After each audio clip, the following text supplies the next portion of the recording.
प्यारे बच्चों, आज से हम एक नया चैप्टर शुरू करेंगे जिसका नाम है सारणिक, जिसको हम इंग्लिश में डिटर्मिनेंट्स भी कहते हैं।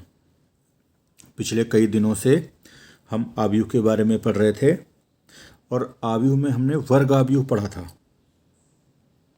जैसे ए कोई वर्ग आव्यूह है जिसका क्रम है 2/2, A11, A12, A21, A22। इसको हम इस तरीके से लिखते थे, ये 2/2 क्रम का है।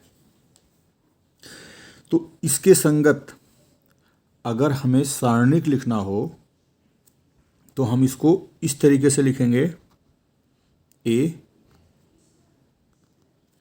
और A के बाहर से लगाएंगे हम मॉडुलस। इसको पढ़ते नहीं हैं, इसमें A मॉडुलस नहीं पढ़ेंगे, इसको पढ़ेंगे A का सारणिक। अगर इस तरीके से लिखा हुआ है तो इसको पढ़ेंगे A का सारणिक, या इसको पढ़ेंगे हम DET डिटर्मिनेंट, क्योंकि इसको इंग्लिश में सारणी को डिटर्मिनेंट कहते हैं, तो इस वजह से इसको ऐसे भी लिख सकते हैं, DET ऑफ A। इसका मतलब है सारणिक A। ये हो जाएगा। इसको भी हम मॉडुलस के अंदर लिखेंगे, A11, A12, A21, A22, इस तरीके से लिखेंगे। लेकिन इसको हम मॉडुलस ना पढ़ के सारणिक A या डिटर्मिनेंट A और ये इस तरीके से लिखेंगे। तो एक बात ये नोट कर लीजिए, पहले तो जो सारणिक होता है, सारणिक हमेशा वर्गाकार होता है। मतलब इसमें जितनी पंक्तियाँ होती हैं उतने ही स्तंभ होते हैं। बहुत इम्पोर्टेंट है, जितनी पंक्तियाँ होंगी उतने ही इसमें स्तंभ होंगे। और बाकी जैसा हमने पढ़ा था वर्ग आव्यूह में, A11, A22, ये जो विकर्ण, जो ये मुख्य विकर्ण के रूप में हम जानते थे, किसी भी वर्ग आव्यूह का मुख्य विकर्ण ये होता है जिसके अवयव होते हैं A11, A22 हैं। यहाँ पे एक बात और ध्यान रखिए कि जो सारणिक होता है उसका मान हमेशा संख्यात्मक होता है। जैसे कुछ मान आएगा 2, 4, संख्यात्मक मान आएगा, -10, तो इस तरीके से मान आएगा इसका। इसको हम इस तरीके से नहीं छोड़ेंगे। कोई भी सारणिक दिया होगा तो आगे हम पढ़ेंगे उसका प्रसार करके, और उसका हम कोई संख्यात्मक मान ज्ञात करेंगे। तो अगर कई सारे अवयव जिनको हम इस रूप में लिखते हैं तो ये सारणिक कहलाता है। अब देखिए, इसमें किसी भी सारणिक को हमने इस रूप में तो लिख दिया। अब ये देखिए इसका संख्यात्मक मान आता कैसे है। तो संख्यात्मक मान ज्ञात करने के लिए इसको हम इसमें मुख्य विकर्ण के मानों को आपस में गुणा करेंगे। जैसे A11, A22 ये इसके मुख्य विकर्ण हैं।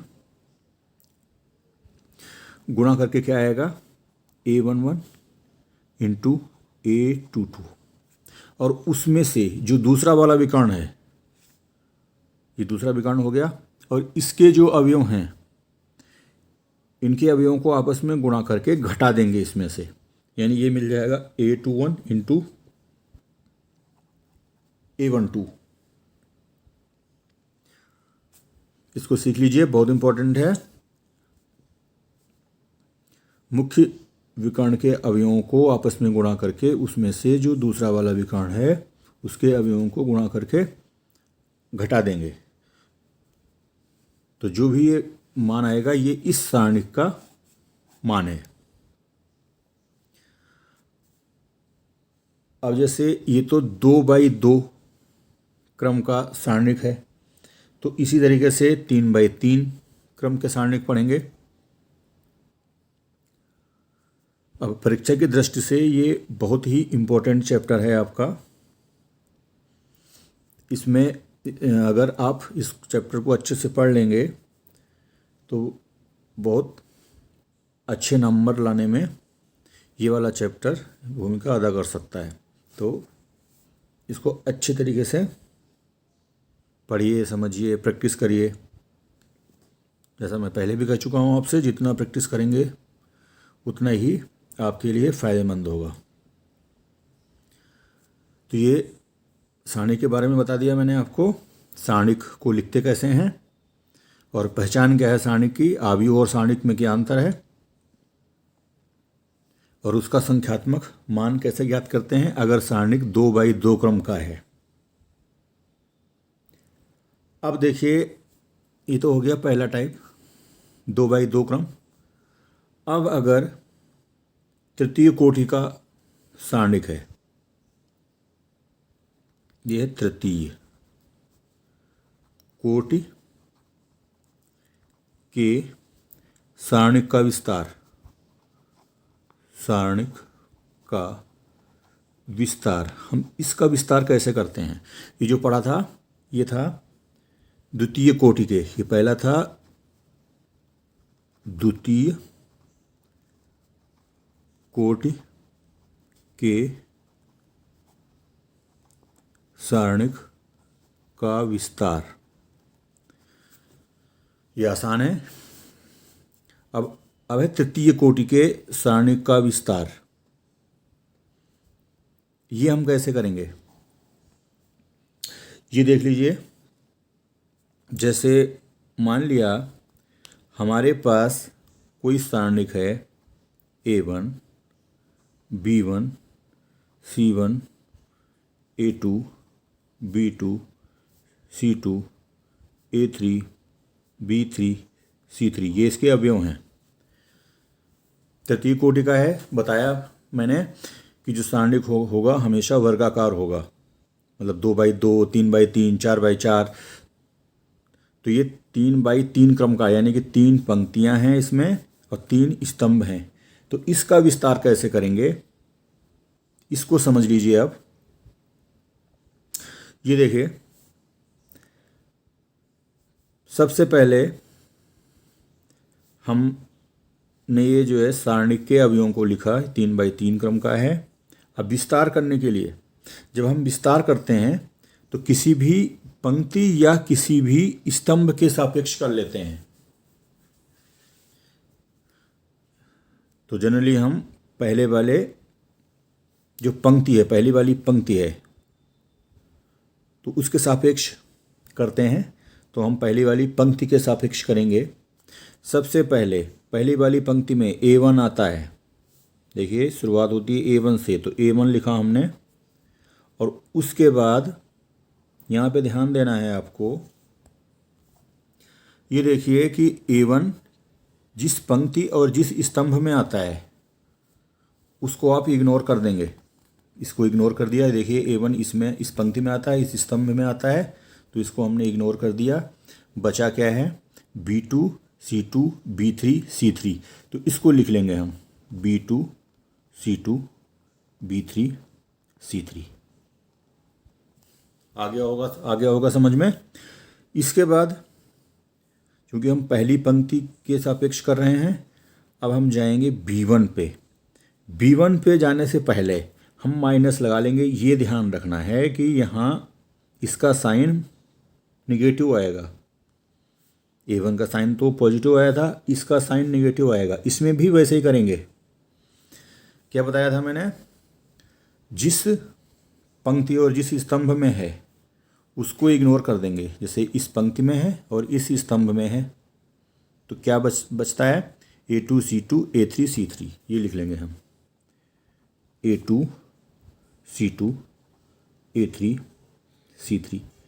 इस तरीके से लिखा। अब इसके आगे अभी एक बचा है C1 अवयव, तो ये हम लिख लेंगे प्लस C1।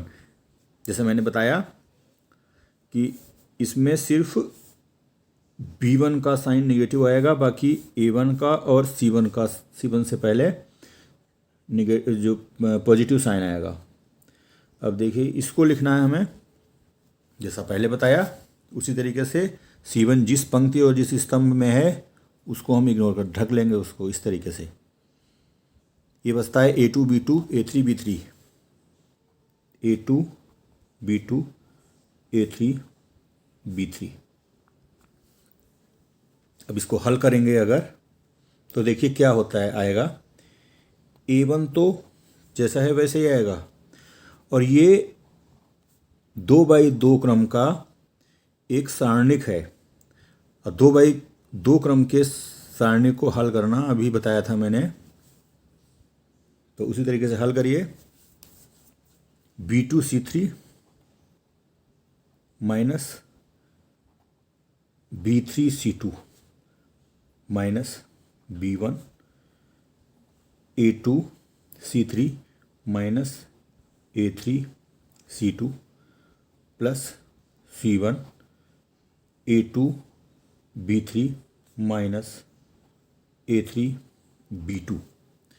तो ये मैंने आपको बताया कि तृतीय कोटि का अगर सारणिक है तो उसका विस्तार कैसे करेंगे।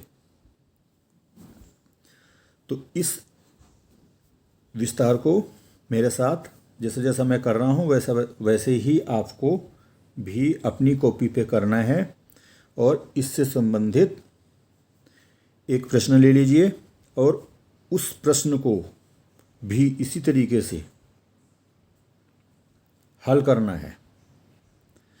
1-2 बार करेंगे और 1-2 सवाल करेंगे तो आपको ये विस्तार करना आ जाएगा। तो इसकी आप प्रैक्टिस करिए, और अगले वीडियो में मैं आपको सारणिक के क्या गुण होते हैं उसके बारे में विस्तार से बताऊंगा।